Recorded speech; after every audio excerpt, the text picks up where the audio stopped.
Hello, welcome to another showcase video, and this one at long last is my 28mm Modern British Infantryman. 99.9% of them are Empress. I think in the collection I've painted up to now, there's only one other figure, and that's a Spectre Miniatures one, a sniper. When I did the 28mm Afghan setup, obviously like the majority of people interested in modern figures, I was really impressed by Empress's 28mm range. It's Tony Bowstead who did the sculpting. Cracking figures, loads of attention to detail. The weapon sculpts are absolutely amazing, really top notch. Very high quality work. They paint up really nice. The only issue as a painter I have is that they're in multicam. I know some people have painted them in the Desert DPM version. However, the sculpt has actually sculpted them. There's some slight differences in things where the pockets are and the cut of the uniform in multicam, and so that's why I've painted them as such, just to give myself a little bit extra hassle. Uniform wise, multicam, there isn't an easy way to do it really. I've got a tutorial. I've got a link on my blog. There's a tutorial on my blog with lots of photos. In the description I'll put a link to that.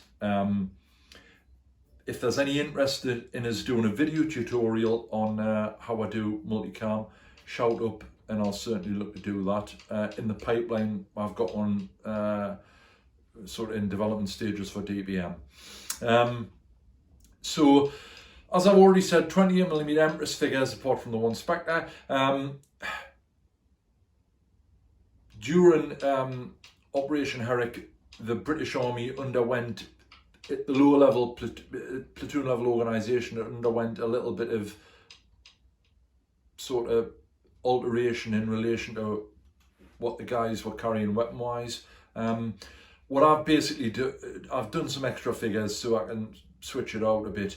So I've got a platoon headquarters and I've got 3 sections, each of 2 fire teams, so effectively 6 4-man fire teams. I've organised them figures wise as a fire team leader who's got an SE80, a guy with an SE80 UGL, the underslung grenade launcher, the third guy with an SE80 and the fourth guy with a Minimi. Obviously later on there was some alteration, there's been some alteration now, reintroducing the GPMG, which is obviously a wonderful idea. I don't know why the fanny down with the SE80 light support weapon for so long. That's obviously been someone in the Ministry of Defence, not the guys on the ground, who's decided that.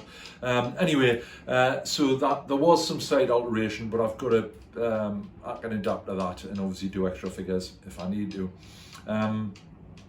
So that's where we are. We'll go the way I've videoed it. I'll do a talk over on the videos. We've got obviously the platoon headquarters first. I've done a short there's a short clip of some support weapons, and then I've gone into each of the 6 fire teams and I'll describe them as we go around. So we'll go down to the turntable and have a look at them now. Right, so platoon headquarters, left to right, the sergeant, platoon commander, platoon signaller, and a medic. The platoon sergeant I've done with the light mortar. All bats say that's what he does, so that's what I've given him. I did mean to put his L85A2 maybe slung, but I never got around to doing it. Platoon commander, obviously with the radio, the antennas are just brass rod. I've done the joint with a little bit of white glue, so it looks like where the antenna bends. Just really nice figures. Obviously done in multicam and me standard basin.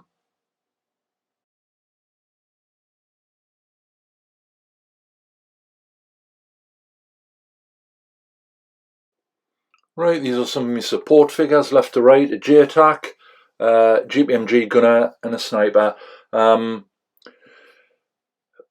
Again, really, really nice figures. When I mentioned earlier on the detail on the weapons, the guys with the L85A2s, which the JTAC's got here, beautifully sculpted. You've got the ACOG sight on, the Picatinny rails, just really, really nicely done.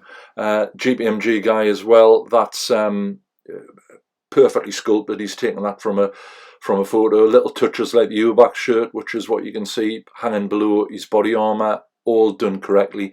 And the sniper, as I mentioned in the introduction, that's a Spectre figure, but I think he blends in quite well. I do need to do a spotter to go with him though. Right, here we've got Fireteam number 1, Fireteam leader with his L85. Second guy has got the L85 L123 UGL combination. Third guy's obviously got his L85 with all the bits and pieces on. He's got a Stowed Valen mine detector. And the fourth guy has got the L1110 A1, the mini light machine gun with the shortened version with the folding stock. Really, really nice sculpts, painted up really well. The nice thing I like about the Empress figure, they give you a choice of heads, so the heads are separate on the majority of the figures. You can swap them around, and they do some with scrim on, some without scrim, some with the night vision attachment device. So you can certainly get a lot of variety.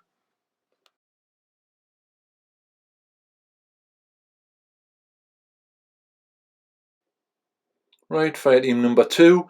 We've got the Fireteam leader with his small Bergen with a radio, doing some comms. Same combination as before. So the number 2's got the L85 UGL combination. Third guy's got an L85. You can see from the sculpt he's got the folding bipod on, all the bits and pieces, the ACOG sight and the laser light on as well. And the last guy again's got the para version of the Mini-Me.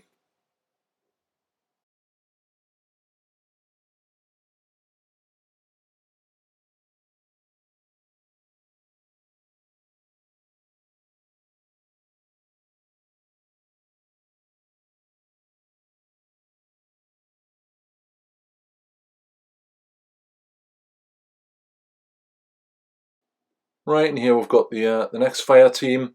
Fire team leader, obviously doing his pointing routine. Really nice figure. I like the way that he's holding the L85.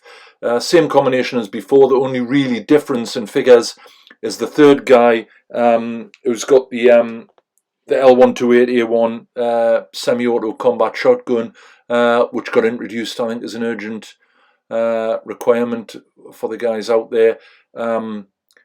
Excellent piece of kit by all accounts. I know a lot of the politicians can get their knickers in a twist about soldiers using shotguns, but they're close quarter weapon. You kind of beat them really.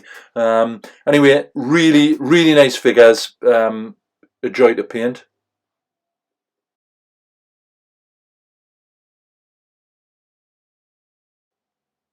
Right, next fire team. The fire team leader here. I've folded the radio antenna just for a bit of variety, and you can see that he's got quite a heavily scrimmed helmet compared to the others. That's what I mentioned earlier on with the Empress range. The heads are loose, and you can sort of swap and chop and change them. They're really, really nice idea. It works really well. All of the little touches, the knee pads. With the with the majority on the right knee, because for the right-handed shooters, just little touches like that, really, really good. The sculptor, as I've said previously, has done an absolutely cracking job. You cannot fault his work.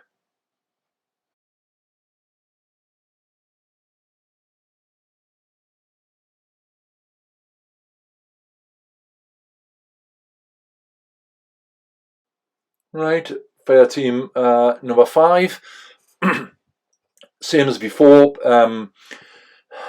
You can see as the figure, the standing guy, particularly, you can see he's got the pockets on the uniform in the correct position, the way they're slightly sloping. The attention to detail, to be perfectly frank, is phenomenal on the figures. He's done a really good job. You can see some of them, the backpacks, the camelback motherload, which a lot of the guys bought when they're out there to supplement what they had, a private purchase thing. He's even got some of the figures with that on, just really nicely done.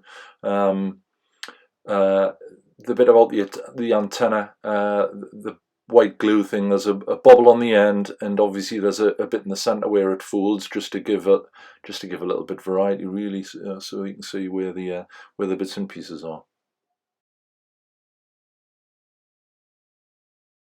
Right, and the last fire team here, same organisation as before. The third guy's obviously got a couple of lows. He's running, got a hold of one, and he's also got one on the top of his day sack.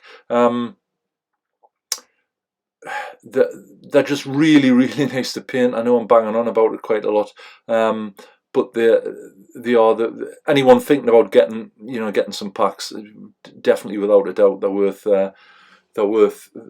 getting.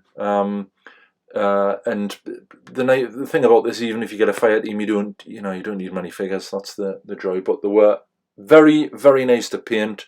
Highly recommend them.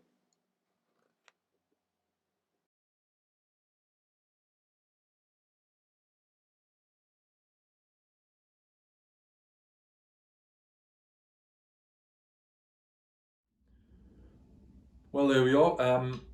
Really enjoyed painting them. They did take a little while, but I'm really pleased with the way they turned out. And obviously used them for the later stages of Herrick in Afghanistan, basically right up to date, including what's happening now. So very useful, beautiful figures to paint. Cannot sort of compliment the sculptor enough. They're really nice. Really enjoyed painting them. So if you enjoyed this showcase, please give it a like, give it a thumbs up. Have a think about subscribing. If you're not already a subscriber, you can do that for the main channel page, or at the end of the video there's a little button in the bottom right hand corner which is actually one of the figures that you've been looking at, so you can click on that and you'll be subscribed. Coming up next, I've been doing a little bit of work, as regulars are aware, on some Falklands terrain for the 20mm low-level skirmish stuff. That's progressing reasonably well. Maybe he's doing a bench update over the next few days to let you see what's been happening with that. Okay, so once again, thanks very much for watching. Thanks for all the support, and we'll see you soon.